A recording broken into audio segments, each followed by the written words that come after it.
안녕하세요. 참TV 참PD입니다. 어제죠. 8월 4일 일요일에 파랑고양에서 주최하는 기본사회 특강을 시민의 눈 사무실에서 들었습니다. 무더운 날씨에도 파랑고양이 멤버가 10여 명이 모여서 김세준 교수님의 강의를 들었습니다. 대한민국에서 가장 뜨거운 이슈로 떠오르고 있는 기본사회의 특강을 들을 수 있어서 영광이었습니다. 참TV 라이브를 시도했는데 썸네일까지 만들어서 라이브 방송을 시간에 맞추어 진행했습니다. 근데 구상한 대로 진행되진 않고 중간에 끊기고 그랬습니다. 어쨌든 영상을 편집해서 올려보도록 하겠습니다. 그러면 지금부터는 소중한 김세준 교수님의 기본사회 강의를 같이 들어보도록 하겠습니다.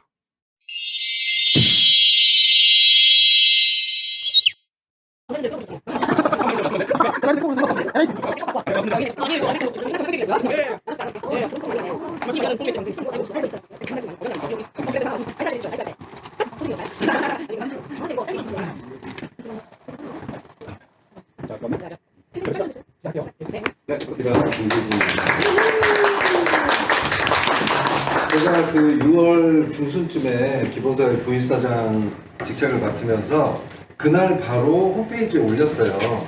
찾아가는 기본사회 특강을 하겠다. 그랬더니 바로 연락 주셨어요.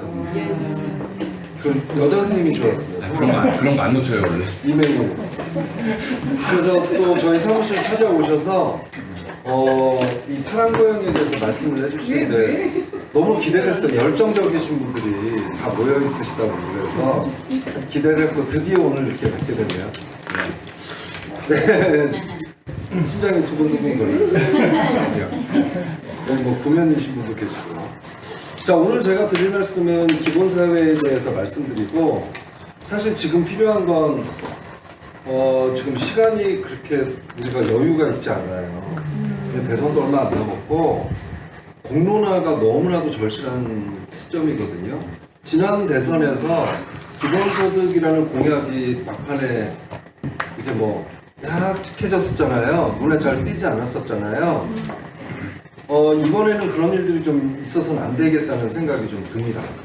그래서 게다가 이 기본사회라는 건 굉장히 긴 여정이에요. 한순간에 이루어질 수 없는 거고요. 어느 시점에서 바로 시작을 해서 굉장히 좀 오래 걸리는 일이라 만약에 집권 초기부터 이걸 준비하기 시작한다 그러면 늦습니다. 5년이에요, 5년.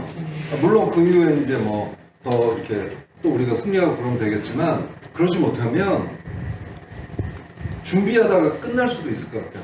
왜냐하면 저항도 굉장히 많을 거고. 그래서 이제부터 저는 그 대선 이전부터 이미 공론화가 되어 있길 저는 바랍니다. 그러니까 사람들이 야 기본사회가 뭐야?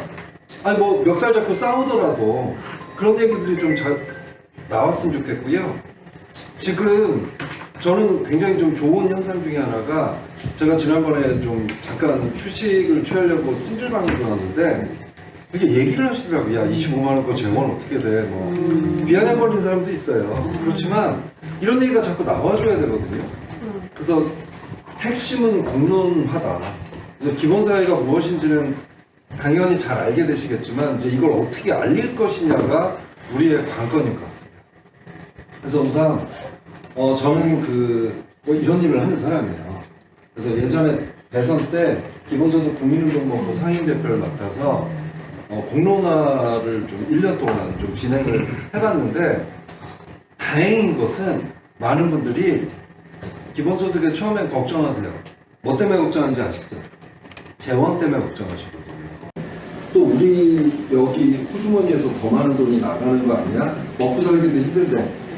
그런데 충분히 설명을 드리면 그분들이 다 그랬어. 아 그런 거였구나. 괜히 걱정했네. 아 이건 해야 되겠네 라고 많이 말씀을 해주셨어요. 그래서 그때부터 저는 이걸 좀 더 본격화할 수 있는 방법이 무엇일까 하다가 이렇게 제가 다행히도 공식적인 직책을 가지고 이런 열정적인 분들 좀 만나게 된 것 같아요. 뭐 이런 책도 썼고요. 아주 우수한 책이라고 하더라고요. 맞아요. 추석 선물로 꼭 읽어요. 연인이 100일 됐을 때 꼭 주고받는 기본인가요? 네네, 기본사회. 저는 36권의 책을 썼습니다. 뭐 직업책도 썼고, 취업책도 썼고, 리더십책도 썼고, 동화책도 썼고. 그래서 본업은 책 쓰고 강의하러 다녀요. 국민대학교 겸임교수고요. 그래서 이제 기본사회는 이거예요. 한마디로 말씀드리면 세술은 세부대. 그래서 지금 세상이 너무 많이 바뀌고 있는 걸 알고 계시죠? 인식하고 계시죠? 네. 기존의 시스템 가지고 과연 우리가 이 새로운 문제들을 해결할 수 있을까? 그 부분이 항상 문제인 것 같아요. 어떤 정치인들은 그 얘기하죠. 할 수 있다. 뭐 이렇게 심각한 문제 아니야. 기존의 복지, 그거 가지고 할 수 있고, 오히려 복지를 좀 늘려야 되고, 또 어떤 정치인들은 그러죠. 부자 감세하면 이 사람들이 일자리를 많이 내놓을 거야. 일자리가 복지일 거야. 뭐 그런 얘기도 하고요. 어떤 정치인은 아니야 기본소득이야. 어떤 정치인은 기본사회라고 합니다. 근데 이분들은 힘이 있는 사람들이잖아요. 그래서 이 사람들에 따라서 우리 삶이 바뀔 것 같은 거예요. 이번에 야당이 아무리 많은 총선에서 많은 의석을 차지해봐도 솔직히 좀 우리가 할 수 있는 건 아무것도 없는 것 같아요. 25만 원 그 지원하는 거 아마 휴가지에서 또 거부할 것 같고요.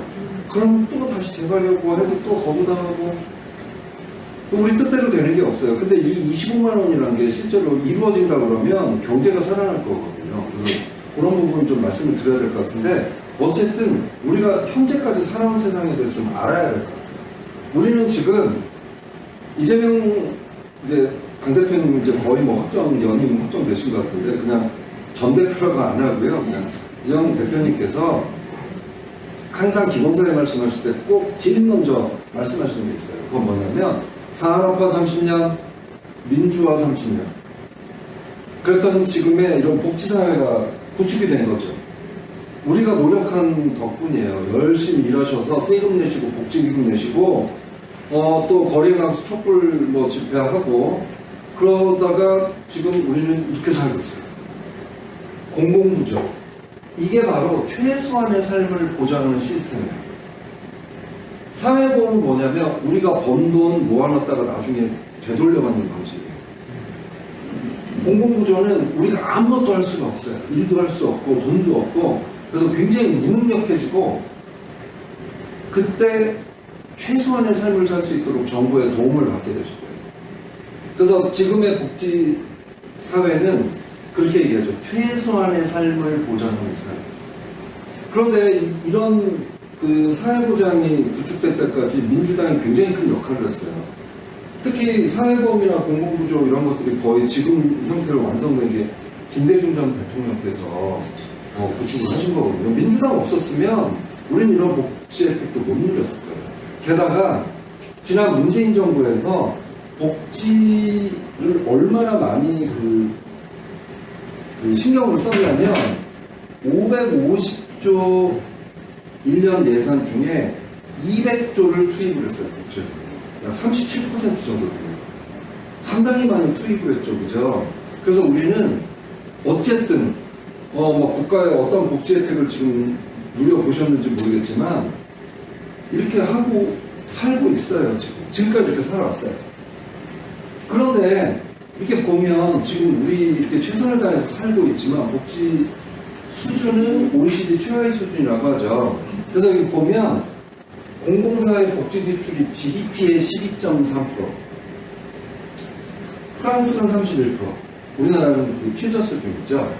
그러면 우리는 과연 어떤 나라를 향해서 가고 있는가? 프랑스 수준이 목표인가요? 31%로 올리면 지금 12%인데 프랑스 수준 궁금하지 않아요? 31% 수준 됐을 때 국민들 어떻게 살고 있는지 궁금하지 않으세요? 이걸 목표로 해도 돼요. 대한민국은. 아니면 지금도 힘들어. 지금도 벅차. 그냥 지금 수준 계속 갑시다. 그래서 내 자녀들을 뭐 요 정도 수준으로 살아도 괜찮을 것 같아. 근데 지금은 아마 후퇴하고 있을 거예요. 이번 정부 들어와서. 그러면 뭐 후퇴하는 것도 뭐 어느 정도 그냥 후퇴하는 것도 괜찮아. 뭐 그러셔도 돼요. 그런데 중요한 건 한번 프랑스 수준으로 올린다. 그 정치인들이 제일 많이 얘기하는 게 그거거든요. 복지 수준을 올리자 이제 그거거든요. 근데 복지 올리려면 우리 부담이 늘어나요. 자, 프랑스는 어떻게 31%가 됐냐면 국민 부담률이 46.1%나 돼요. 우리나라는 12% 유지하는데 26.7%.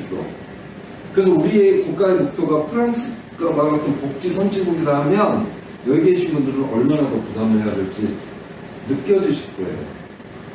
부담 가능하세요?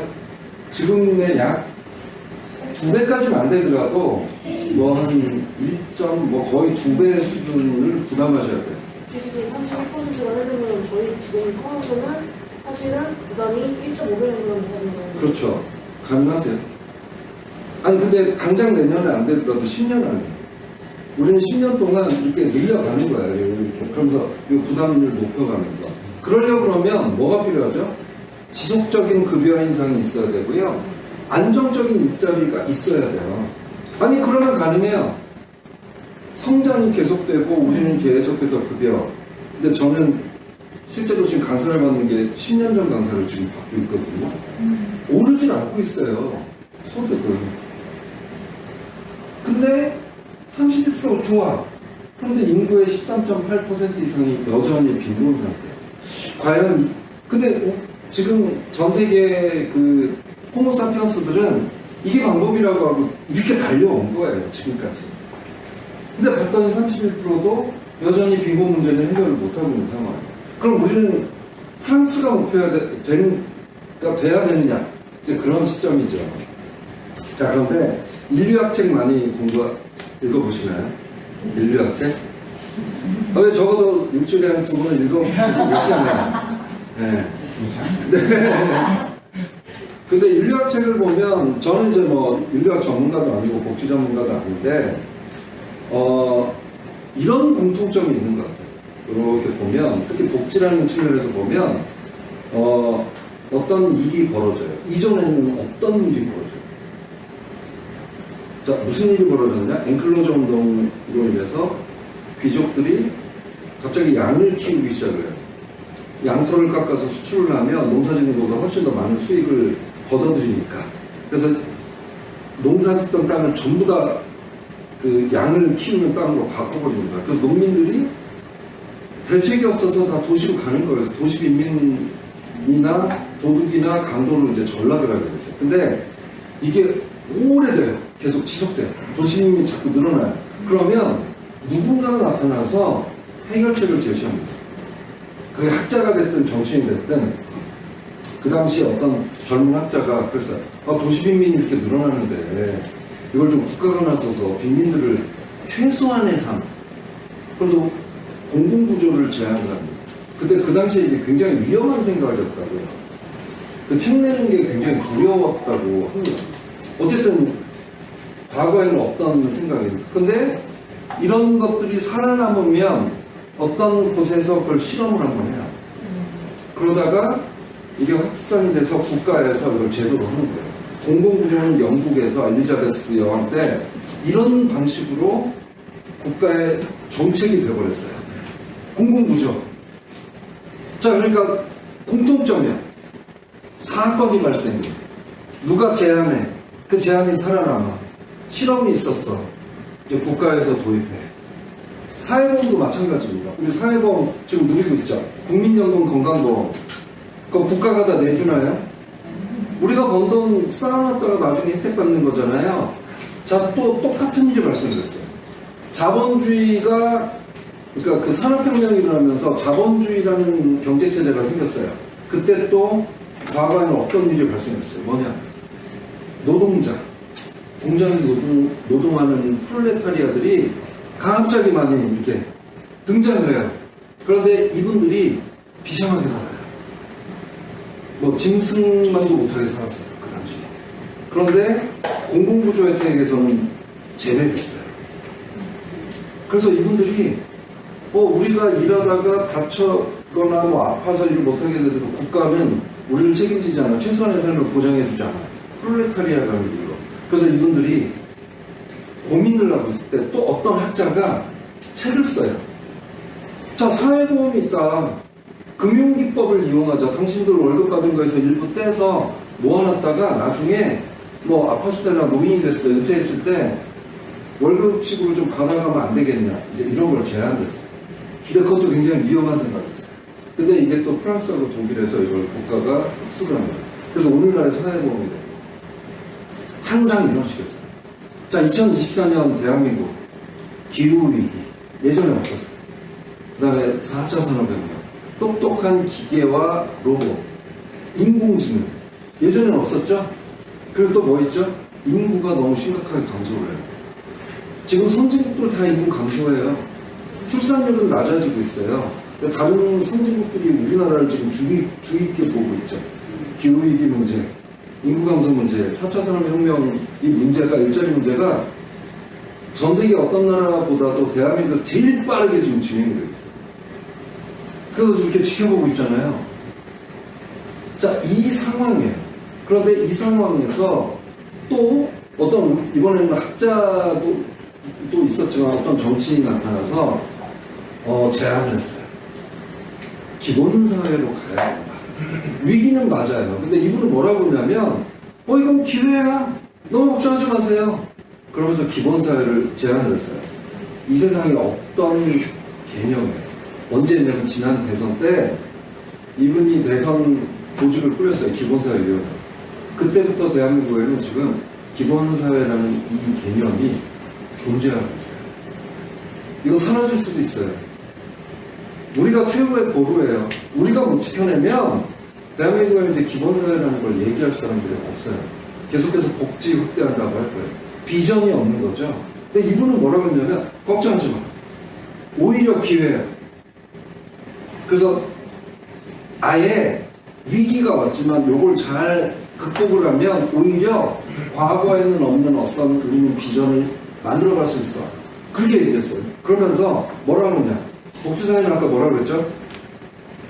최소한의 삶을 보장하는 사회인데 기본사회는 뭐냐면 기본적인 삶을 누구나 누릴 수 있는, 그러니까 이런 거예요. 국가가 최소한의 삶도 보장을 하지만 거기에다가 새로운 서비스, 기본 의료, 기본 금융, 기본 주거, 기본 교통, 기본 에너지, 기본 뭐 데이터, 이런 서비스를 책임을 지는 거예요. 기존에는 없던 시스템이죠, 그죠? 그러니까 국가의 역할이 굉장히 막중해지고 커지는 거예요. 그래서 그분이 이거 가능하다 그랬어요. 예전에는 불가능. 지금은 가능. 왜? 위기가 왔으니까. 이걸 기회로 만들면 예전에는 어떤 이런 것들이 가능하다라고 지금 얘기를 하고 있죠. 그러면서 사단법인 기본사회라는 시민단체도 생겼고요. 지금 저희가 이렇게 회원분들의 소중한 그 후원금을 지금 운영을 하고 있죠. 그 다음에 국회에 기본사회위원회라는 것들이 1년 동안 활동을 했고요. 그래서 저 많이 강의하러 다녔어요. 저 부위원장 맡아서. 그 다음에 이번에 국회에 국회의원들의 스터디 모임인 국회 기본사회 포럼이 출범을 했죠. 안 없어지고 있어요. 이 기본사회라는 이 생각의 씨앗은. 여기까지 왔어요. 이제 할 수 있는 건 뭐예요? 우리가 해야 될 건 뭐냐면 공론화예요. 막 알려야 돼요. 안 그러면 국회에서 어떻게 될지 몰라요. 대선에서 만약에 우리가 승리하더라도 이거 준비하다가 끝날 수도 있어요. 그러니까 미리 좀 준비를 해야 됩니다. 자, 그런데 그렇다고 그러면 우리 위기를 정확하게 알아야 되겠죠. 왜 이걸 기회로 만들 수 있느냐. 위기는 좀 심각해요. 그게 뭐냐면 우리가 너무 오래 살게 됐어요.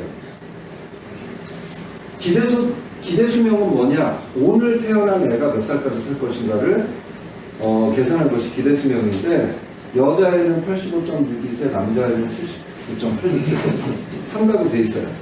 근데 이거 실제 데이터랑 많이 차이가 납니다. 우리나라 사람들이 실제로 몇 살에 죽는지를 제일 잘 알고 있는 조직이 어딜까요? 뭐 있죠? 상조회사도 있고. 네, 생명보험 회사예요. 알잖아, 그분들은 몇 살에 사는지. 그래서 국가가 이 생명보험 회사들한테 요청을 하고 있어요. 5년 단위로 실제 사람들이 몇 살에 죽는지 5년 단위로 좀 쉽게 해서 알려줘. 10회 조사가 끝났어요. 올해 초에. 실제로 몇 살에 죽을 것 같아요? 선생님. 여자. 95. 남자는? 85세. 다 이렇게 돼 있어요. 86.3세, 여자는 90.7세. 차이가 줄어들고 있어요, 점점. 근데 역사적으로 호모사피엔스가 지구에 나타난 게 30만 년 됐잖아요. 30만 년 동안 항상 여자가 더 오래 살았어요. 그게 미스테리. 왜 그럴까요? 연구에서 알려주세요.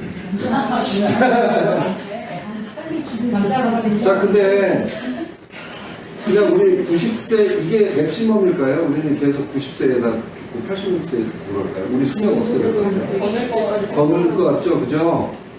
이 회사에서 칼리코라는 회사인데요. 구글에서 15억 불 투자, 2조 투자하는 회사예요. 노화는 질병이다 생각하고 노화 치료제를 개발하는 중이었어요. 이 사람들의 목표는 영생이에요. 구글에서 투자했어, 구글에서. 그런데 이 사람이 누구냐면 레이 커즈와일. 이 사람은 쓴 책이 많아요. 특히 이 사람이 쓴 책 중에 특이점이 온다라는 책을 읽어보면 AI가 어떻게 될지 너무 맞아요. 천재야, 천재. IQ 165. 선생님에 비해서 IQ 딱 1더. 그렇죠. 168이잖아요. 165고 21세기의 에디슨이라는 별명이 붙었어요. 뭐 발명했냐면 스캐너도 발명하고 전자 피아노도 발명하고 많은 걸 발명했어요. 스캐너, OCR, 기계가 사람이 쓴 글씨를 읽는 거예요. 판독하는 거. 천재입니다. 우리나라에서 근무했을 때 영창, 이 세상에 우리는 맑고 고운 소리 영창 피아노 공으로. 그러다가 구글에서 인공지능 총괄하라고 스카우트를 갔는데 이 사람이 예언가예요. 1980년대 초반, 그때 안 태어나셨었죠? 81년도에 태어나셨잖아요. 1980년대 초반에 이 사람이 굉장히 많은 예언을 했어요.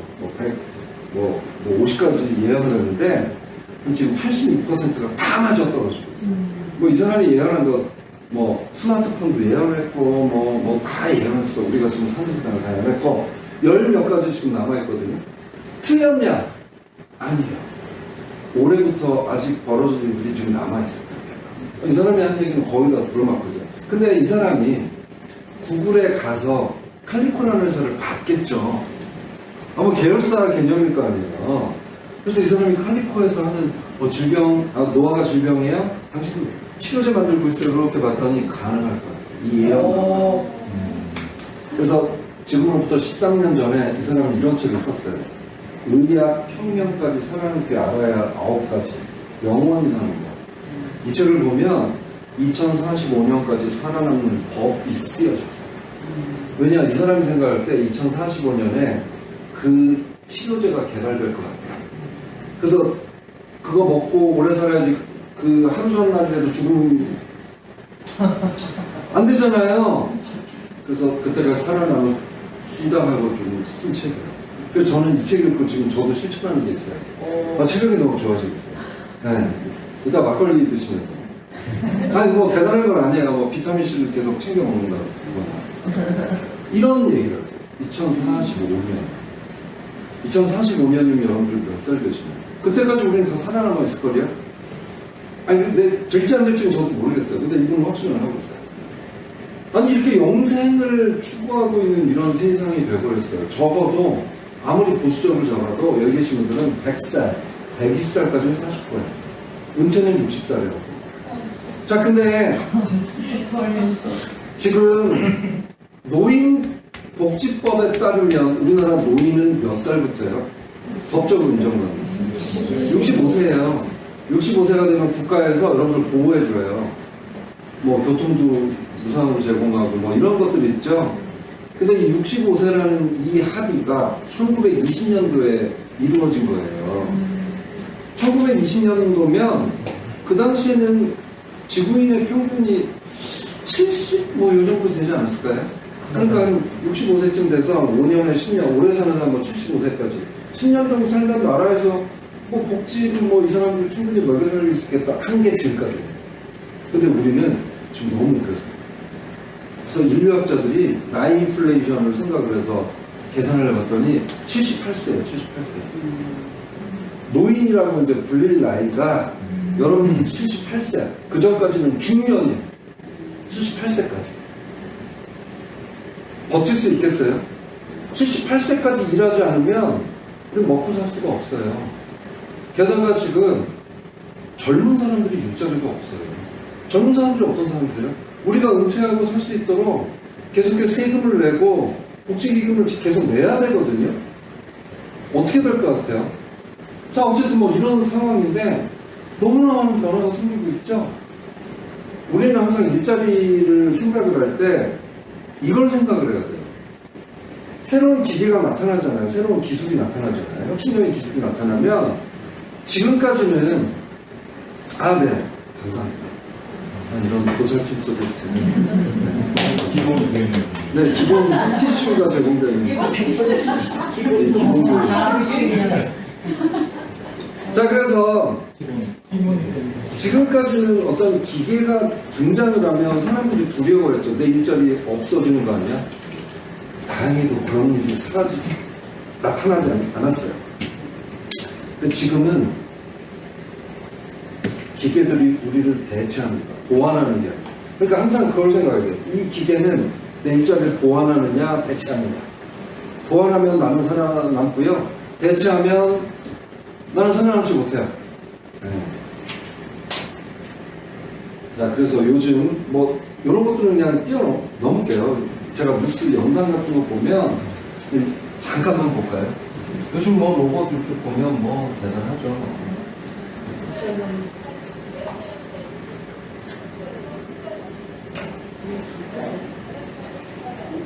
IT 장학무시.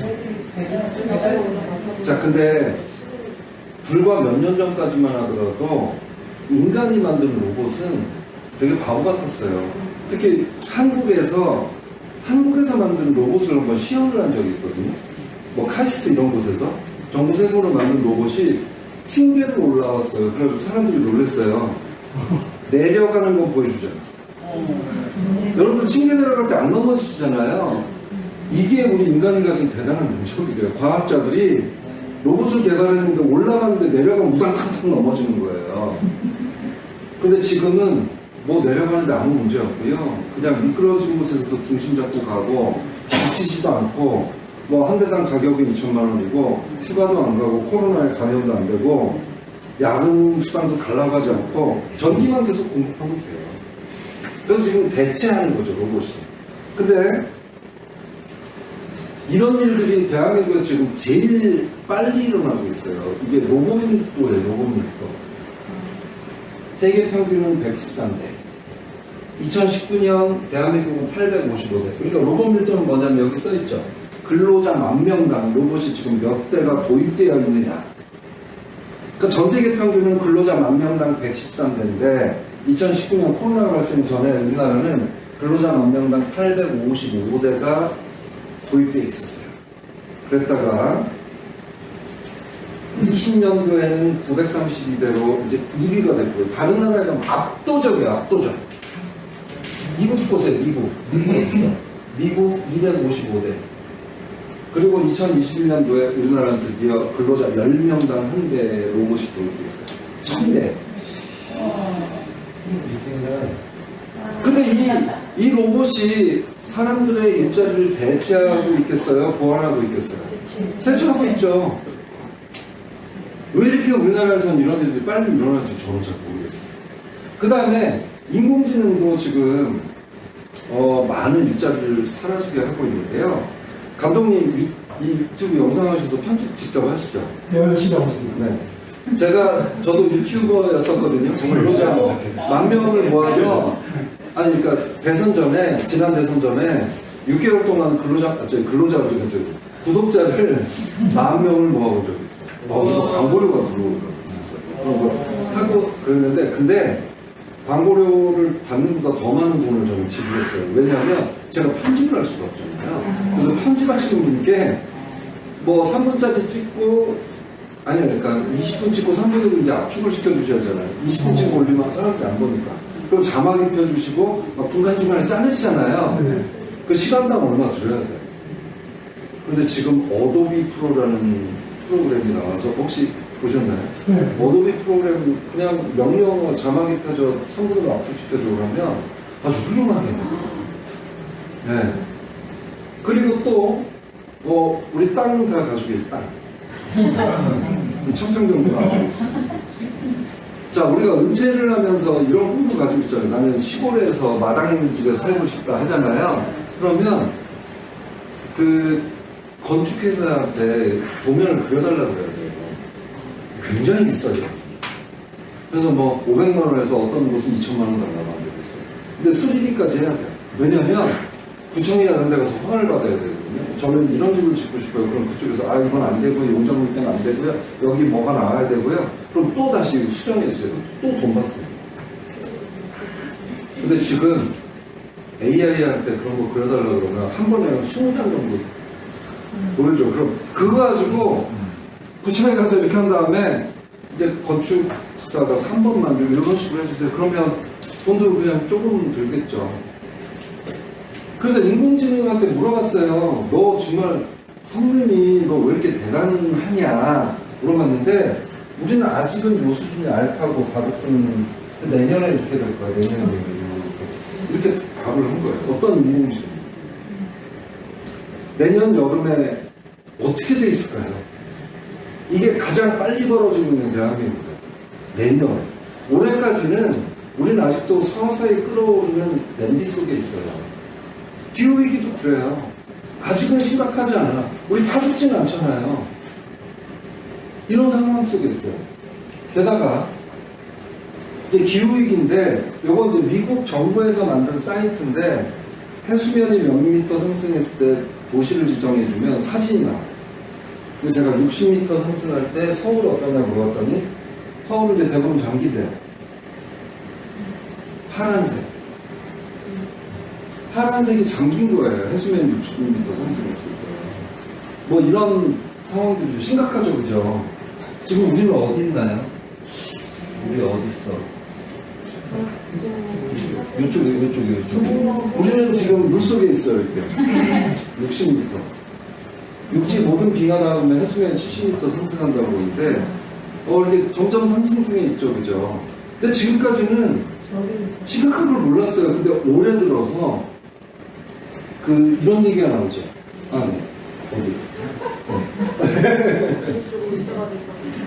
기후 이주, 기후 난민 이런 얘기들이 이제 심심치 않게 등장을 하고 있습니다. 그런데 또 이 기후 위기는 우리나라 그 경제에 지금 심각한 타격을 입히고 있어요. 아리백, 넷제로, 탄소 중립 이런 걸 하지 않으면 점점 불이익을 당하게 되죠. 왜 그러냐면 탄소 국경세를 내기 시작했어요. 우리나라는 이만큼의 탄소를 쓰는데 너네가 이거 수출한 거는 탄소를 이만큼 썼네, 이만큼 돈을 더 내. 자, 이 타격을 제일 많이 받는 나라가 어딜까요, 전 세계에서? 탄소 국경세. 탄소 국경세 우리나라가 제조업 비중 OECD 중에 제일 높습니다. 27.8%. 탄소를 사용해서 제품을 생산하는 업종이 제조업이죠. 제일 높아요. 그러면 우리나라는 지금 신재생 에너지, 아리백 이런 것들을 다른 나라보다 훨씬 더 지금 타이트하게 이런 것들을 좀 해나가야죠. 근데 지금 우리나라 하고 있나요, 이런 정도? 안 하고 있잖아요. 게다가 괜찮아. 만약에 우리가 이 탄소를 많이 써서 생산한 제품을 우리가 다 쓰면 괜찮아요. 내수경제면 괜찮다니까요. 일본이 내수경제잖아요. 제품의 10%만 수출해요. 90%는 일본 국민들이 다 소화합니다. 그럼 괜찮아요. 근데 우리나라는 45%를 수출해요. 이게 문제예요. 그러니까 정부에서는 아무런 대책을 안 세우니까 우리나라 공장들이 다른 나라로 좀 이전을 하고 있죠. 우리 자녀들 일자리 좀 심각합니다. 이게 종합적으로 어떻게 벌어지고 있냐. 사람들은 점점 일자리에서 이제 내몰리는 거예요. 어떻게 되냐. 퇴직 연령이 점차 빨라지죠. 524만 5천명의 평균 49.3세에 가장 오래 근무한 일자리 그만두었고, 에코 베이비붐 세대. 85년생까지 지금 은퇴 중입니다. 근데 이 사람들이 은퇴를 했을 때 다른 일자리가 있으면 괜찮아요. 또 살 수 있지 뭐. 이직하면 되죠. 다른 일자리가 지금 있을까요? 주변에 보면 쉽지 않아요. 청년들도 지금 일자리가 없고. 자, 예전의 공식은 뭐냐? 기업이 수익을 올립니다. 그럼 그걸 가지고 일자리를 많이 제공했죠. 자, 근데 지금은 거꾸로 가고 있어요. 5대 금융지수의 연간 이자 이익이 작년 사상적 40조 원을 돌파했어요. 이자 수익만. 그러면 저 40조 원 중에 뭐 나머지 뭐 주주들 배당하고 직원들 성과도 주고 나머지는 지점 늘리고 직원 뽑고 그랬잖아요. 저는 대학에서 지금 그 학생들 취업을 담당하고 있거든요. 은행이 제일 많이 뽑아갔어요. 근데 요즘 은행도 살아났고 대학이 조용히 떠들썩 해야 되거든요. 막 채용 설명회하고 막 플랜카드 붙이고 막 그 자리 현장 면접하고 수업 시간 스님 쪽 면접 보고 올게 이래야 되는데 지금 조용히. 학교 운영에 정책 유명하시고 그렇죠. 그런 것도 있죠. 취업 관련 같은 거 지금 없어요. 거의 많이 없어요. 하긴 해요. 그냥 뜨문뜨문하고요. 이렇게 실적을 냈으면 지점을 늘리고 사람을 뽑아야 되잖아요. 근데 지금 거꾸로 수익을 내는데도 사람을 자르고 있어요. 그래서 은행이 30대 후반까지 지금 구조조정을 하고 있어요. 돈이 없어서 구조조정하는 걸까요? IMF 때는 돈이 없으면 구조조정했어요. 월급 줄 돈이 없으면 지금은 월급 줄 돈이 충분한데 구조조정을 합니다. 왜 그러냐면 이제 사람을 쓰지 않아도 모든 일처리가 가능해요. 너무나 많은 것들이 스마트해지고 있어요. 제일 많이 벌어지고 있는 것이 아파트예요. 아파트. 경비원 아저씨들 우리나라에서 진짜 제일 힘드신 분 아닌가요? 경비원 아저씨들 해고하면 관리비가 1년에 얼마 정도 세이브 된대요, 가구가? 한 10만 원 정도 세이브 된다고. 그거 나오더라고요. 뭐 몇만 원, 10만 원 세이브. 우리 회식, 가족들 회식과 삼겹살 먹어도 10만 원 더 나오거든요. 세상이 너무 스마트해가고, 근데 이걸 막을 방법도 없고요. 막지도 못하고요. 그러면 CEO들이 판단을 해야 되겠죠.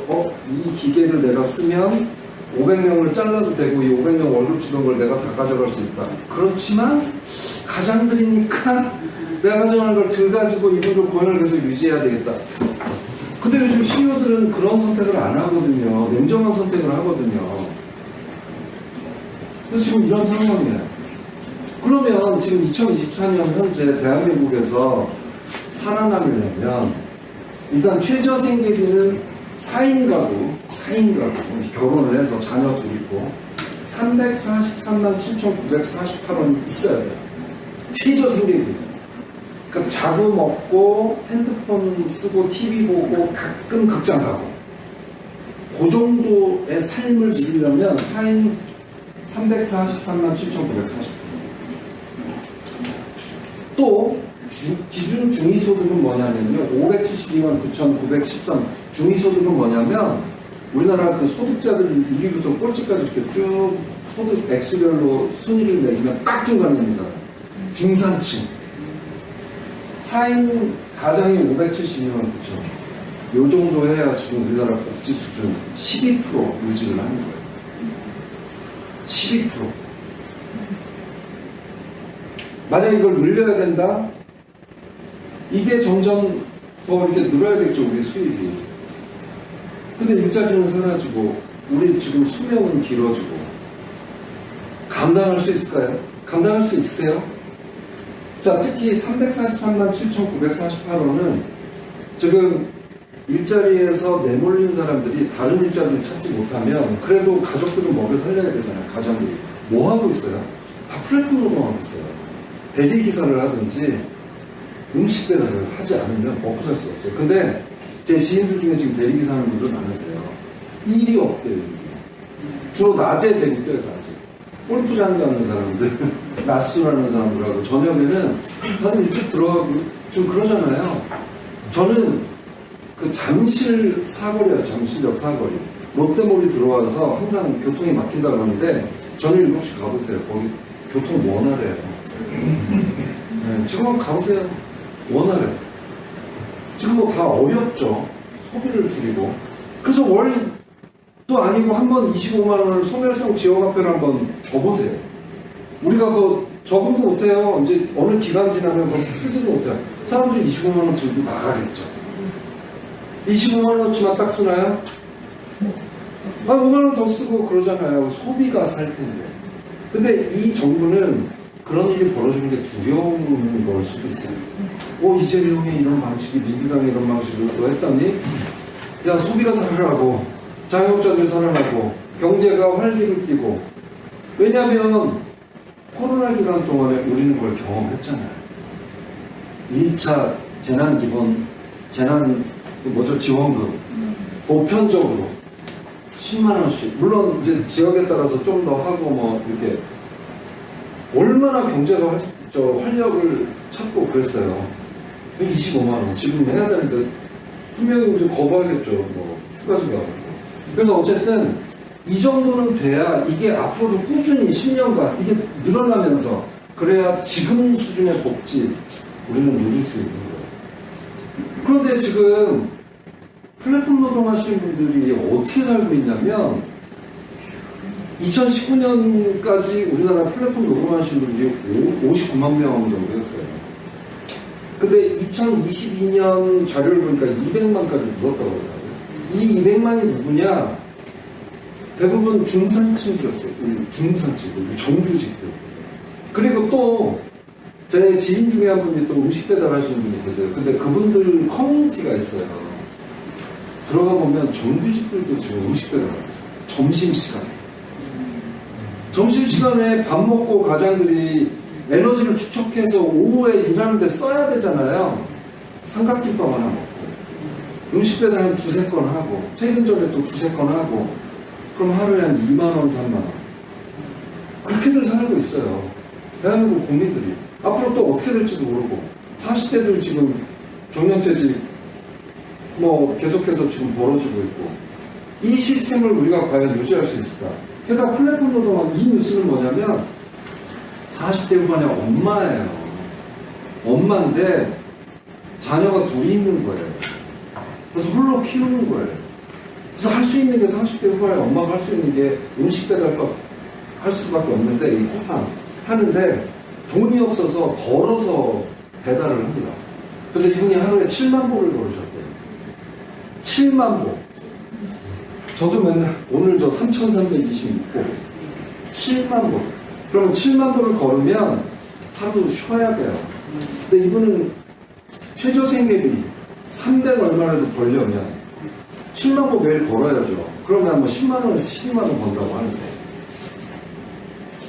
한 달에 10만 원의 기본소득이 주어지면 4인 가족이 이 일하는 엄마한테 몰아주면 40만 원이면 4일을 쉴 수 있는 거예요. 10만 원 이거는 정말 가치 있는 돈이거든요. 사람들이 비판하죠. 외식 비용도 안 된다고 그러죠. 그런데 이 엄마가 7만 보를 걸으면서 전기자전거를 샀어요. 축하받을 일이잖아요. 그날 아마 의식했을 것 같아요. 근데 한 달 후에 터미널 근처에서 또 트럭에 치여서 돌아가셨나? 그러니까 이 플랫폼 노동은 뭐냐면요. 안정적인 일자리가 아니에요. 오랫동안 할 수 있는 게 아니에요. 이 오염된 공기 마시면서 맨날 이 사고에 노출되어 있고 올해 또 있었던 뉴스예요.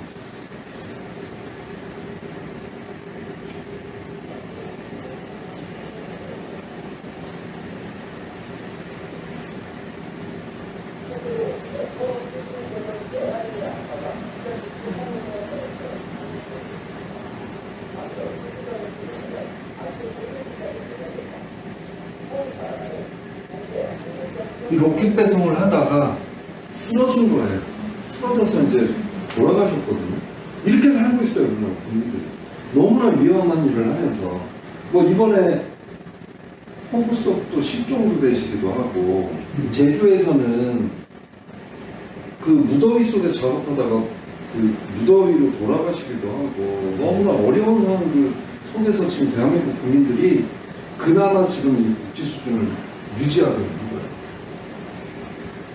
근데 만약에 4차 산업혁명이나 기후위기나 이런 것들이 당장 내일 멈춰. 예전으로 돌아가. 그러면 또 우리는 버틸 수 있죠. 근데 이런 것들은 더욱더 좀 심화되겠죠. 그죠? 그래서 우리는, 보세요. 지금 대한민국 사람들은 특히 그나마 지금까지 자녀를 대학 졸업할 때까지 3억 896만 원의 돈을 지원을 하면서 양육을 해왔거든요. 전 세계에 이런 나라는 없어요. 이런 부모들은 없어요. 자기들 노후는 생각도 안 해. 그래서 계속 뭘 해. 막 결혼할 때도 뭐 하고.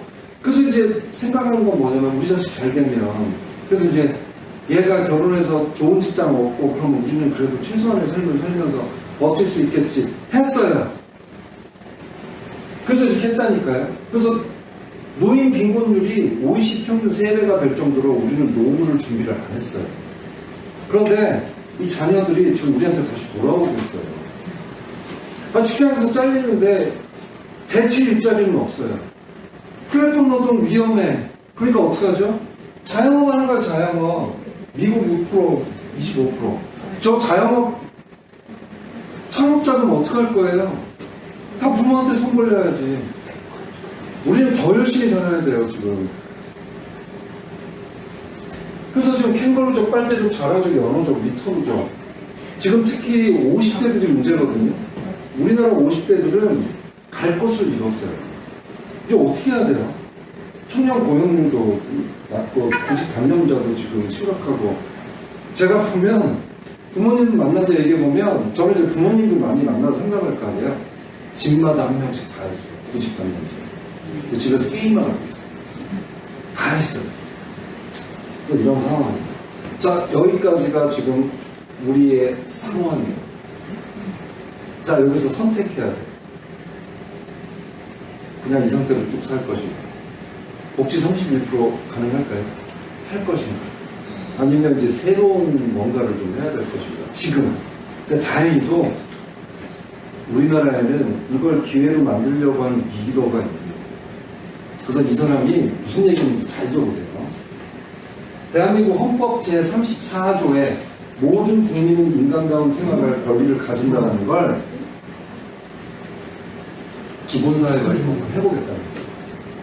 드디어 지금 때가 왔다고 하는 거거든요. 때가 온 거예요. 그러면서 출마하면서 먹상이즘을 얘기를 하셨죠. 그래서 기본사회는 피할 수 없고 그래서 대안을 내놨어요. 현실적인가요? 한번 들어보세요. 리슨. 들어보겠습니다. 자, 이분이 말씀하시는 게 뭐라고 하냐면 국민의 기본적인 삶이 보장되는 보편적 기본사회를 한번 내가 구현을 한번 해보려고 하는데 나한테 권한을 줘라. 해보겠다. 그럼 기본사회가 뭐예요? 그랬더니 뭐냐? 일단 지금 최소한의 삶은 우리는 뭘로 보장받고 있죠? 공공구조라는 복지제도로 지금 보장을 받고 있어요. 근데 이걸 이제 기본소득으로 최소한의 삶을 보장할 수 있을 정도까지 계속해서 올리는 거죠. 게다가 기본소득은 제가 조금 이따도 말씀드리겠지만 기본소득은 단순히 복지정책이 아니에요. 이건 경제정책이에요. 근데 어쨌든 최소한의 삶은 기본소득으로 할 수 있도록 이렇게 이제 30년 산업화 30년, 민주화 30년, 기본사회 30년. 그래서 이제 만드는 거예요. 그리고 이런 서비스, 기본 서비스를 국가가 제공을 하는 거예요. 자, 그럼 이제 앞으로 우리가 많은 사람들에게 잘 안심을 시켜야 될 포인트는 뭐냐면 기본소득 때도 재원을 걱정했는데 게다가 기본소득뿐만 아니라 기본소득 게다가 월 10만 원이 아니라 최소한의 삶을 보장하는 수준까지 만들고 게다가 이 서비스까지 한다고 기본 의료는 뭐냐면 그냥 뭐 어디가 아프든 국가에서 치료를 받을 수 있는 거예요. 어디서나. 근데 이걸 다 하겠다고 재원에 대한 공격이 훨씬 더 심해질 거예요. 이미 대선은 시작됐어요. 저는 그걸 언제 느끼냐면 요즘 조선일보 이런 데서 계속 기본소득을 공격해요. 네. 그러면서 무슨 누구의 뭐 단톡방에도 많이 올라오더라고요. 누구의 실험이 뭐 부정적인 면이 많았고 그래서 막 융단 폭격을 하고 있거든요. 그래서 우리 기본사회 연구단이 있어요. 교수님들이 계속 그래서 반박글을 올리고 그러는데 시작됐어요. 근데 교수님들만이 할 수 있는 게 아닌 것 같거든요. 우리가 어떤 사람들을 만나고 가족들 중에서도 반대하는 사람들이 있을 거예요. 그럴 때 우리는 얘기를 해야 돼. 걱정하지 마. 우리는 30년 동안 지속 가능 경제를 만들 거예요. 지금 상태로는 우리 사회가 지속될 거라고 우리 보장할 수 있어요? 자본주의는 어떻게 움직이죠? 근로자가 소비를 해야 자본주의가 계속 돌아가요. 자본가는 제품을 만들고 근로자가 받은 월급으로 그 소비를 해야 돼요. 근데 요즘 CEO들이 불안해하잖아요. 소비자가 사라지고 있잖아요. 소비자가 사라지고 있는 거예요. 그러니까 지금 실리콘밸리 이런 CEO들이 기본소득 하자고 그러잖아요. 그 사람들은 그걸 복지정책을 얘기하는 것도 아니고요. 소비자가 사라진다. 경제정책으로 얘기하는 거예요.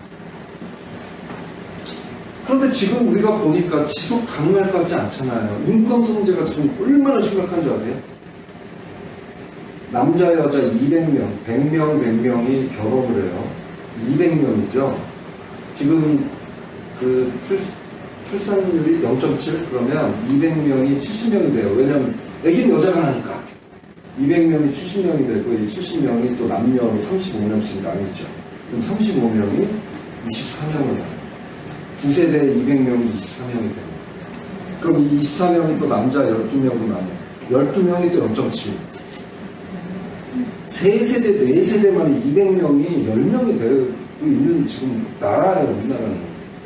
이거 가능하겠어요? 경제가?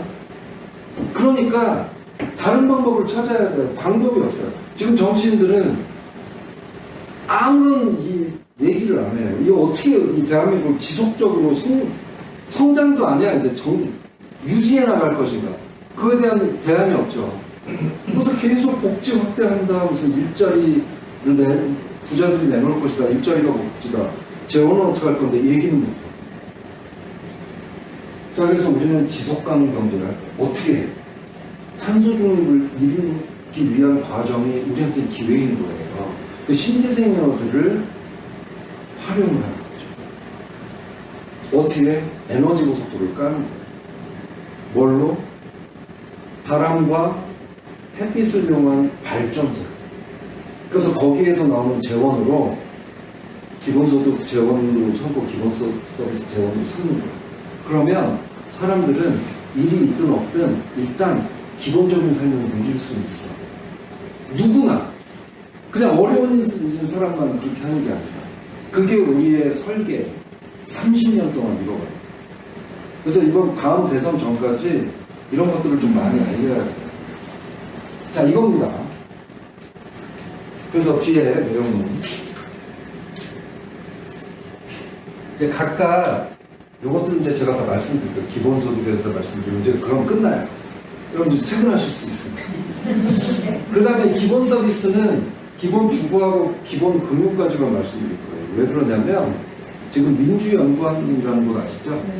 연구원에서 이 기본사회 비전을 발표를 할 거예요. 이제 강 대표님이 이제 연임에 성공하시면 원래 작년 1월에 기본사회위원회가 특별위원회로 민주당 내에 출범을 했어요. 당시 당 대표님이 위원장을 맡으셨어요. 그리고 지금 국회의장님이신 우원식 의장님께서 그때 수석부위원장을 맡으셨어요. 그리고 이제 한 20명 정도가 저 같은 사람 이제 20몇 명이 부위원장을 맡고요. 그래서 발표를 하려고 했었어요. 기본사회 비전 선언을 하려고 했었는데 계속 못했죠. 당내 반대도 많았고 여기도 다치셨고 단식도 하셨고 그동안 이런 일도 있었고 저런 일도 있었고 법정에 너무 많이 출두하시고 할 수가 없었어요. 근데 이번에 연임하시면 발표를 할 거예요. 그때 이런 것들에 대해서 자세하게 이제 정리 중이에요. 정리 중. 그래서 요거는 좀 나중에 말씀을 드리고 이번에 을 기본권은 좀 빠졌어요. 을 기본권은 기본사회는 좀 고민을 아마 하셨다고 해요. 그러다가 좀 빠졌는데 근데 우리 사단법인 기본사회는 이 부분에 대해서도 지금 연구단이라고 지금 논의 중에 있어요. 을 기본권에 대해서. 그래서 어쨌든 요거는 좀 나중에 그것들이 비전 선포가 되고 그러면 자세하게 이제 이미 알 수 있을 거예요.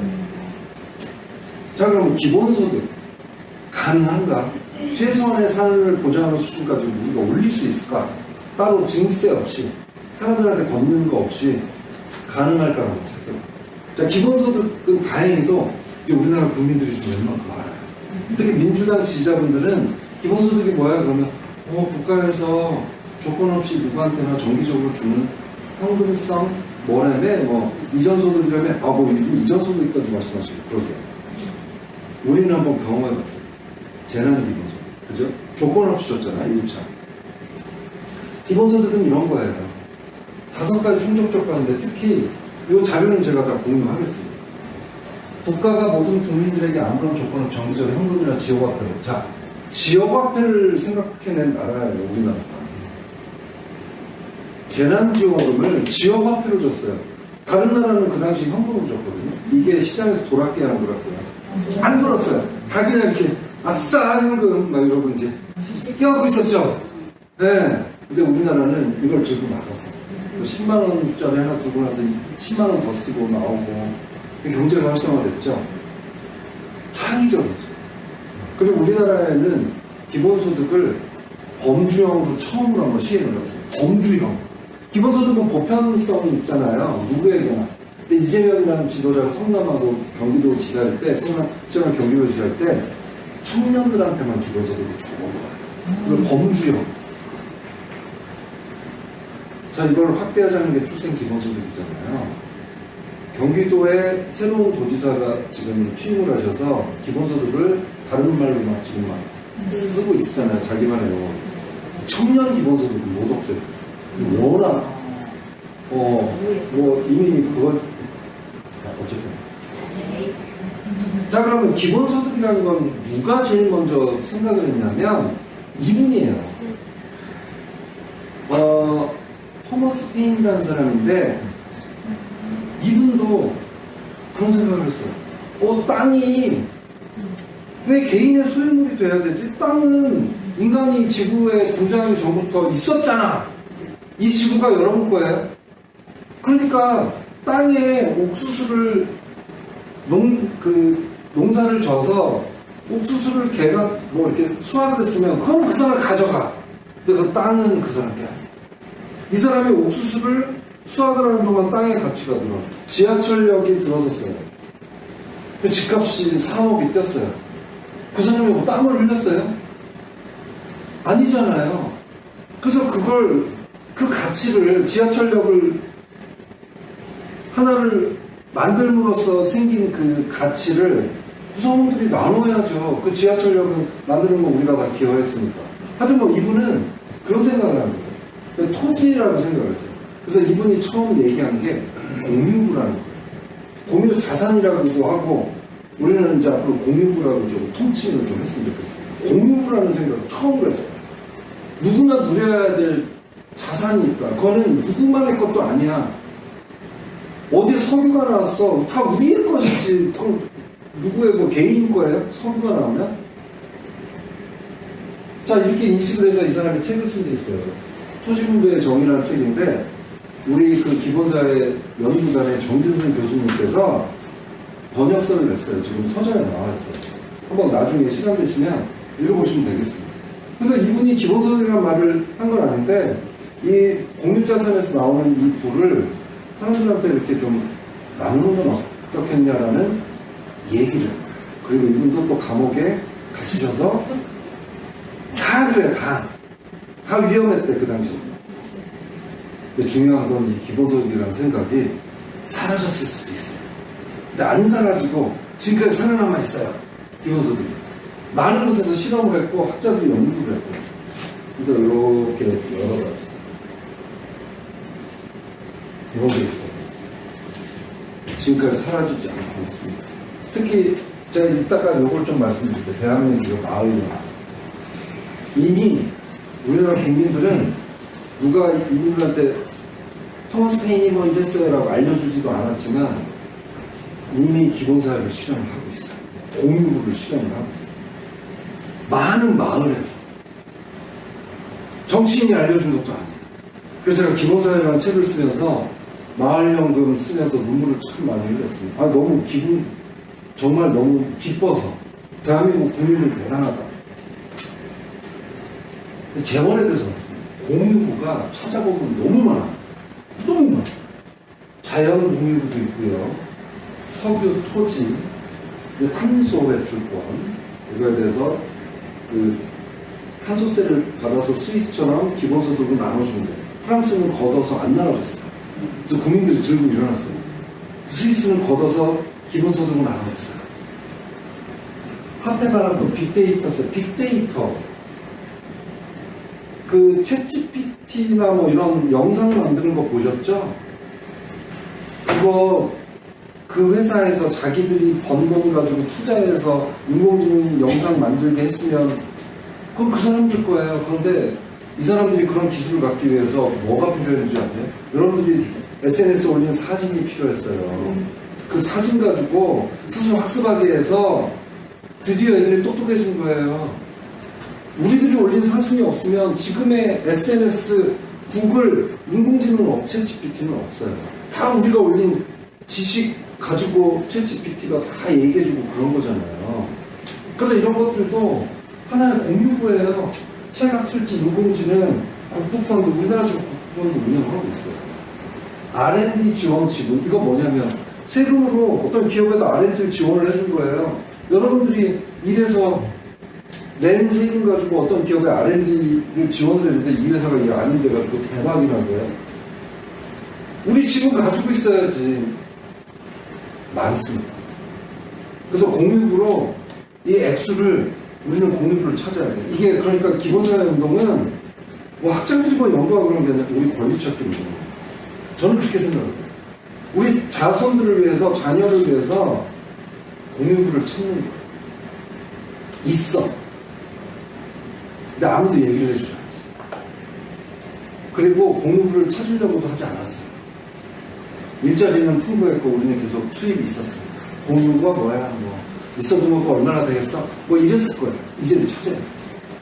이제 이렇게 많은 공유부. 특히 신재생 에너지. 이제 신재생 에너지 풍부해. 사방에. 그래서 신안에서 이미 성공했어요. 제가 신안을 가봤습니다. 사방에 풍력발전소와 태양열 발전소를 가동을 하면서 거기서 나오는 재원을 나눠주고 있어요. 분기다 이렇게 일가구 최대 분기별 최소한의 삶은 보장되는 곳이에요. 이게 바로 우리가 해야 될 일이에요. 에너지 고속도로가 뭐예요? 전국에 이거 하자니까요. 풍력하고 햇빛은 있으니까 그걸 에너지 고속도로라고 이재명 대표님이 표현을 하셨죠. 전국에 이렇게 하는 거예요. 가능하겠죠. 이걸 스마트하게 연결해서 그럼 그 지역이 활성화되고 젊은 사람들이 뭐 어떤 지역에서 살 수가 있고 신안이 인구가 늘어나고 있어요. 제가 여기를 가봤거든요. 아, 이런 곳을 과연 내가 살 수 있을까 했는데 인구가 늘어나고 있어요. 다 이런 효과죠. 네. 게다가 제가 지금 그 기본사회에 대해서 알고 싶어요. 논의합시다. 그럼 어디든 가요. 막 주말. 그러니까 지난주에 음성을 갔다 왔어요. 음성에 있는 의원이 저한테 그러는 거예요. 충북의 공장이 너무나 음성에. 충북 음성. 자기가 생각할 때 공장의 지붕에 다 태양열 그 발전을 하면 3기가 정도 나와요. 3기. 충청북도에서 쓰는 전체 그 전기량이 한 상당 부분 되는 걸로 20% 30% 같은데 그리고 자기는 이런 것들을 하나씩 해나가고 싶어요. 재원 있어요. 그러니까 사람들한테 걱정하지 말라고. 걱정하지 마. 당신 주머니에서 나오는 일이 없을 거예요. 저 이제 조만간 여기를 갈 겁니다. 나중에 뭐 같이 갈 수 있는 분들 우리 같이 한번 여주 구양리 태양광 마을에서 월 1,000만 원의 수익을 올리고 있어요. 태양광 발전으로. 그래서 지금 마을버스 무상으로 운영하고 이제 곧 공동식당 만든대요. 마을 공동식당. 가능해요. 이걸 전국적으로 확대하면 돼요. 우리나라는 이미 이런 것들이 이루어지고 있어요. 언론에서 이런 걸 얘기하기 위해서 오마이뉴스니까 내줬겠지. 그죠? 이런 일들이 이미 벌어지고 있어요. 재원은 걱정하지 말라고 해주세요. 만들면 돼. 그래서 기회인 거예요. 우리가 이전에는 이런 생각을 못 했잖아요. 그냥 나는 먹고 살았으니까. 근데 다행히 위기가 와서 우리는 이런 생각들을 지금 하고 있고 실천을 하고 있는 거죠. 그 다음에 횡재세. 은행에서 아까도 좀 보여드린 거죠. 30조를 수익을 내기 위해서 자기들 스스로 피땀을 흘렸으면 횡재세를 거둘 필요는 없어요. 근데 이따 기본금융에서 말씀드리겠지만 이건 우리 피땀으로 만든 거거든요. 그래서 40조 원 중에 30%를 횡재세로 거두면 12조 원 됩니다. 지금 25만 원 나눠주는 딱 그 금액이에요. 국가에서 이걸 왜 안 하고 있는지 모르겠어요. 인플레이션 일어나지 않고요. 마을야구. 와, 전 감동했어요. 충청남도 태양군 만수동 마을 주민들의 생각이에요. 양식장은 현 세대가 아닌 부모 세대가 만든 거예요. 부모 세대 덕분에 현 세대를 먹고 살고 있으므로 그 당시에 고생하셨지만 현재 바지락을 캐는 근로에 참여하지 못하는 분들이 일하고 싶지만 놀러와요. 더 이상 일할 수 없는 분들 양장에서 결정한 소득을 함께 누려야 한다. 기본소득, 기본사회는 인식이 중요해요. 인식. 이런 인식이 없으면 이런 것들은 누군가가 다 그 이익을 가져가는 거예요. 자, 그래서 태양군 만수동 마을은 현재 82세 이상 고령자인 장애판정자들 노동력 상실하는 어촌계원에게 어촌 공동세는 30% 배분에 1인당 연간 약 300만 원. 지금 국가에서는 공공구조, 사회보험 이런 거랑 별도 스스로 이렇게 하고 있는 거죠. 포천시 잔독대 이런 것들은 이제 제가 자료 공부하면 자세하게는 이거 송중만, 쑥모신, 모신잎을 업체에 납품해서 성당 포구마, 태양광 발전시설 지원금, 고령 장려금, 바지락과 해삼 전복을 채취해서 공동 근로를 한 다음에 기본소득 마을연구금 지금 나누고 있죠. 공유부는 이렇게 인식만 하면 다 공유부가 됐어요. 인식이 중요한 거예요. 인식. 그래서 결국 마을연구금의 교훈은 저는 이거라고 생각하거든요. 공유부가 있고 리더가 있고 구성원들의 합의가 있으면 기본소득은 당장 실현할 수 있습니다. 액수의 문제지. 10만 원이라도 할 수 있어요. 공유부 있나요? 있어요? 공유부?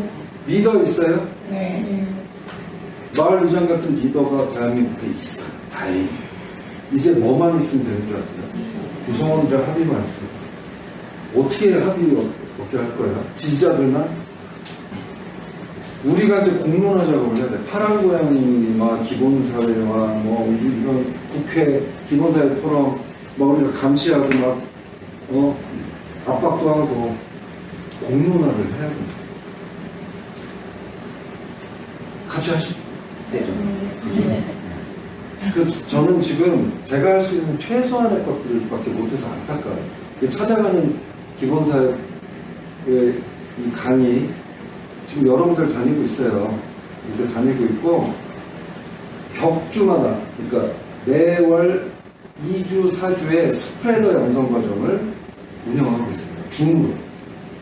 그러니까 기본사회 정회원이신 분들한테 이렇게 3시간 동안 하는 거예요. 그래서 일기, 임명장도 받으셨고요. 스프레더라는 이름을 어떻게 짓게 됐냐면 이렇게 빵에 골고루 펴는 거 이렇게 기본사회를 많이 알려내죠. 그래서 그런 것도 하고 있고 그래서 2기까지 지금 했고 8월 둘째 주 이렇게 좀 단톡방에 공지를 하면 관심 있으시면 오셔서 제가 지금 드리는 걸 말씀에 3시간 동안 이제 좀 더 자세하게 좀 말씀드리고 있습니다. 그래서 이런 게 있어야 돼요. 사람들이 얘기를 할 수 있어요. 그런데 이 기본소득 국민운동을 처음으로 한 사람이 있어요. 마틴 루터킹 목사라고. 그분이 기본소득 국민운동을 하려고 암살당하셨어요. 근데 대한민국은 아무도 기본사회 운동하는 사람은 암살하려 하지 않아요. 저 지금 안전하게 다니고 있죠. 그죠? 감옥에 갇히지도 않아요. 얼마나 좋은 환경입니까? 위기는 저는 좋은 환경이라고 생각해요. 캐나다는 실업만으로도 빈곤율을 절반으로 줄일 수 있었어요. 기본소득 도입으로. 캐나다는 우리나라보다 사회복지수 2배 높은 나라인데도 이런 얘기를 해요. 심지어 조선일보 기사예요.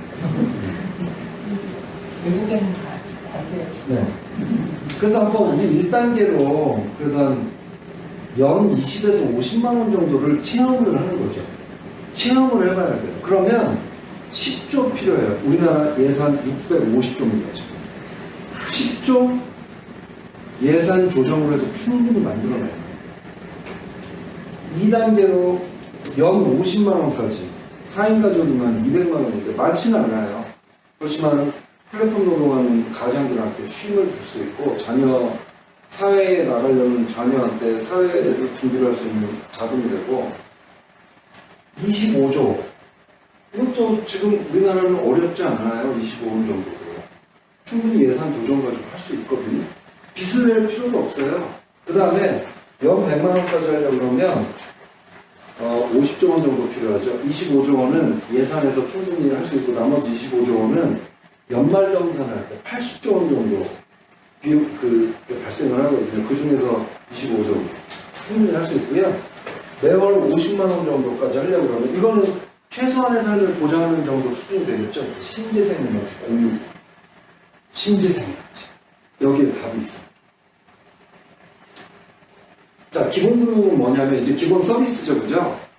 기본금융은 뭐냐면 은행은 공공재라는 걸 인식하는 거예요, 국민들이. 국가가 만든 은행이 있어요. 산업은행도 있고 IBK 기업은행도 있지만 민간은행 있죠. 하나, 우리 이런 것도 다 공공재입니다. 왜 그러냐? 공적 자금이 투입됐어요. 여러분들 세금으로 살렸고 은행은 지금 큰 권한을 지금 두 가지를 부여받고 있어요. 뭐냐면 법정화폐 95%를 지금 민간은행들이 발행을 하고 있어요. 어마어마한 권한이죠. 누군가 선생님한테 이런 거예요. 법정화폐 발행해주세요. 이렇게 하는 거예요. 게다가 두 번째는 부분지급 준비제도라는 거거든요. 만약에 판양은행이 있어. 여기 계신 분들이 주주가 돼서 얼마 돈을 내서 판양은행을 만든 거예요. 그래서 오늘 국민들이 100억 원에 저금을 했네. 이 100억 원 누구 거예요? 판양은행 거예요? 아니잖아요. 예금 주줄 거잖아요.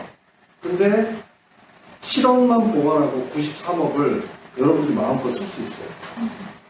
뭐 이것도 투자하고 뭐 은행 대출 뭐 그걸로 돈도 빌려주고 그러면서 이자 수익도 받고 부분 지급 준비 제도라는 거 7% 특혜 아니에요. 근데 문제는 뭐냐면 사람들이 이제 경제 위기를 느껴서 오늘 또 100억을 예금한 사람들 오늘 다 찾으러 왔어. 그럼 은행은 파산하는 거예요. 위험한 요소. 근데 우리는 이렇게 은행에 어마어마한 권한을 주고 우리는 은행 가면 이렇게 이제 기가 좋죠. 돈 좀 빌려줄 수 있어요? 안 돼요. 막 심장이 콩깍콩깍하고 거절당하고 사채 빌려 쓰다가 삶이 피폐해지고. 아니 우리 은행에서 적어도 대한민국이 국민에다가 살릴 수 있다 그러면 우리가 살려서 지금 은행이 저렇게 수익을 내고 있다 그러면 우리는 은행에 요구해야 돼요. 1,000만 원에서 2,500만 원 정도 마이너스 통장은 우대금리로 할 수 있는 권리를 달라. 국가가 이걸 기본 서비스로 제공을 하는 거죠. 그래서 이런 여러분들이 이렇게 돈을 많이 빌려서 은행들이 지금 돈을 벌고 있는 거예요. 그러니까 우리는 기본금융은 그거예요. 마이너스 통장은 우대금리로 누구나 누릴 수 있게 하는 거예요. 이게 기본 금융입니다. 그래서 은행이 원래 가지고 있는 공공성을 회복하는 거고요. 원래 2천만 원까지 나왔는데 요거는 이제 좀 더 저는 2,500만 원까지 가능하다고 생각을 하고 은행의 수익에 부과되는 회계세를 해라. 뭐 이런 것들 통해서 얼마든지 뭐 재원으로 쓸 수 있고 그렇지 않은 수 있습니다. 마지막으로 이제 기본 주거예요. 이제 진짜 이게 마지막. 저는 중고등학교 교장선생님이 아닙니다. 교장선생님 보시면 힘든 마지막에 애 2명 정도 졸도를 해야 끝내잖아요. 네, 아직도 졸도를 안 하고 계셔서 네, 요거까지 하겠습니다. 기본적으로 또 뭐냐? 주거권을 누구나 누릴 수 있도록 하는 거예요. 그래서 부동산에서 나오는 모든 불로소득을 차단을 하고요. 전세 사기 같은 걸 제도적으로 없도록 해야 되고, 그 다음에 누구나 국가에서 제공하는 주거 서비스를 받는 거예요. 그래서 우선 주거권은 헌법과 주거기본법에 우리가 보장받고 있는 거예요. 우리는 돈이 없으면 고시원에서 들어가 살죠. 우리는 고시원 같은 데서 살면 안 돼요. 우리는 왜냐하면 이런 것들이 헌법에서 보장을 받고 있는 국민들이잖아요. 왜 우리가 삶이 어려워졌다고 비닐하우스나 고시원에 살아야 돼요? 우린 그러면 안 돼요. 대한민국 국민이잖아요. 그런데 너무 많아. 땅 소유 현황을 보세요. 이 소수가 이만큼. 여러분들 다 여기 해당돼 있어요. 그죠? 너무 심각하지 않아요? 근데 진위계수가 0.81이 있어. 조선시대보다 심해요. 조선시대가 어떤 거였어? 양반들만 토지를 소유하고 나머지는 다 그 토지 경작해주면서 뭐 세금 받고 뭐 이랬잖아요. 조선시대 때보다 심해요.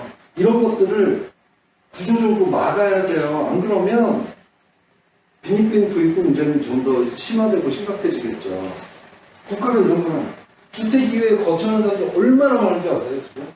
고시원, 판자집, 비닐하우스, 문막주택 대부분 반 이상이 30대 미만이에요.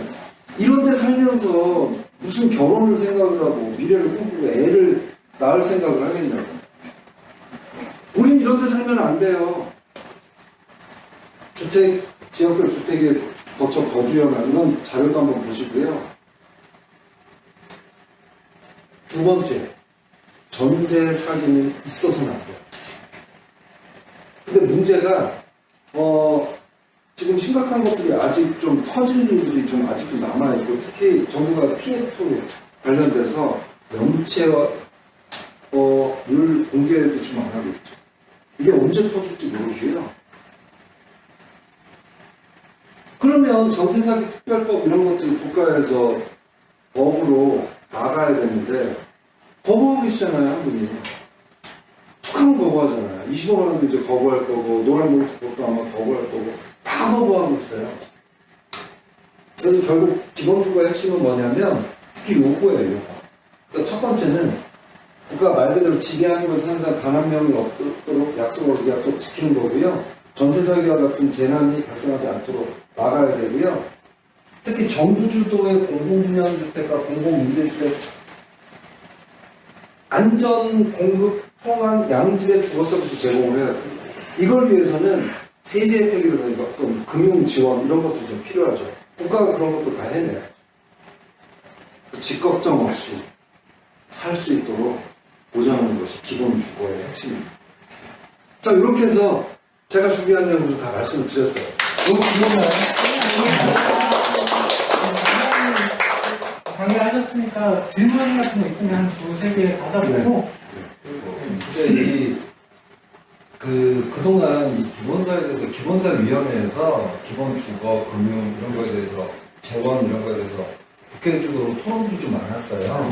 그런데 토론자들에 따라서 뭐 횡재세라든가 이런 것들에 대해서 좀 의견도 많이 다르고 특히 금융권에 종사하시는 분들 진짜 부정적이세요. 근데 중요한 건 어떤 강사로서 전달하는 사람의 입장도 굉장히 중요한 것 같은데 횡재세나 이런 부분에서 인사이트가 부족했다는 부분을 제가 봐요. 근데 인사이트도 중요하지만 저 나름대로의 중요한 지점도 좀 있는 것 같거든요. 그래서 그게 어떤 횡재세에 대해서는 저는 생각은 바뀌진 않을 것 같아요. 근데 그걸 지금 말씀을 해주셨으니까 좀 더 제가 고민한 다음에 다른 게 다시 한번 말씀드릴게요. 그건 제가 약속 드리겠습니다. 그렇게 하면 제가 혹시 뭐 다른 또 질문? 어디로 갑니까? 있으세요? 5시 반에 지금 이동을 할 건데. 또 자리 잡았어요? 네, 잘 잡았어요. 혹시 그러면 잠깐만. 질문. 질문. 아니 그냥 간단한 제가 이제 전화번호를 좀 물어봐서 네. 전화번호도 제가 물어보면 가르쳐 주시면 그럼 당연하죠. 감사합니다. 010 오늘 개인적으로 그러니까 인사가 주제로 옮겨. 그거 물어보고 싶었습니다. 그리고 제가 뭐 질문은 아니고 전체에 종합하는 의미에서 오늘 이 자리를 같이 교수님하고 지난번에 통해서 한번 만들어보자고 했던 이유가 기본사에 대해서 우리 바람과의 멤버분들이 좀 이 내용에 대해서 일반적으로 좀 지식적인 측면에서 알고 있다는 게 좀 있고, 그리고 바람과이는 아시다시피 이거잖아요.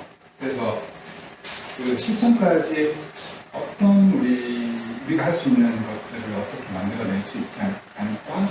그러니까 우리 기존에는 우리끼리 만나서 했지만 어떻게 보면은 교수님께서는 그런 자문 역할, 이론에서 실천까지 이어질 수 있는 그런 것들이 부상이 좀 필요할 것 같아서 이 자리를 갖는 거거든요. 그래서 전반부는 강의를 해주시고, 약간 이제 질문과 이런 식으로 가고, 우리 술자리 가서는 그러니까 어떤 방향으로 어떻게 행동하고 해야 될지에 대해서 좀 생각했으면 좋겠어요.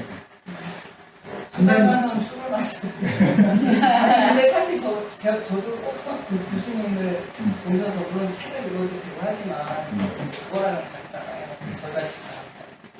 그래서 그러니까 저도 계속 그거를 많이 걱정했지만 빨리 오셔서 듣자라고 했고, 우리는 되게 심플하게 진짜 사실은 모든 근데 교수님 여기저기 다 가시지만 진짜 거리에 있는 모든 사람을 만나실 수는 없잖아요. 근데 저희가 이제 지난 한 2년 반 정도 그 집회 현장에서 이렇게 강원 모집하면서 이제 많은 사람들이 아니라 그 사람, 우리 같은 사람들이나 그 사람들한테 이렇게 팜플렛으로 간단하게 정리된 그런 걸 나눠주고 싶었어요. 근데 이제 우리가 또 잘 모르는데 그런 거막 아무렇게 엉터리를 만들 수는 없으니까 그러다가 또 한 사람만 열심히 공부해서 한 사람만 또 만드는 것도 되게 재미없고, 그래서 이렇게 이제 많이 공감대가 만들어지면 그걸 만들어서 형님과 너무 또 여러 가지 다양한 방법도 있겠지만 심플하게 일단 그거 하나로 시작해서 출발하면, 그래서 우리 같은 사람이 읽어주고 그러면 그게 바로 숙제도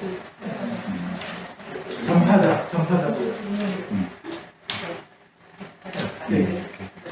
저희끼리 얘기해봤을 때 이거 이념적으로 비춰질 수도 있다라고 작성하겠다고 얘기했었거든요.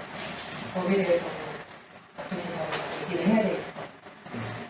이념적으로. 이념적으로. 이제 자본주의처럼 바뀌어가는. 그냥 그렇게 편하게 받아들일 사람이 있을 것 같아요. 이런 내용들의 이야기들이 좀더 이제 그런 내용 이런 이야기들을 내용들이 대화를 하고 오면 감사합니다. 오케이. 감사합니다. 치고 자, 오늘 수고하신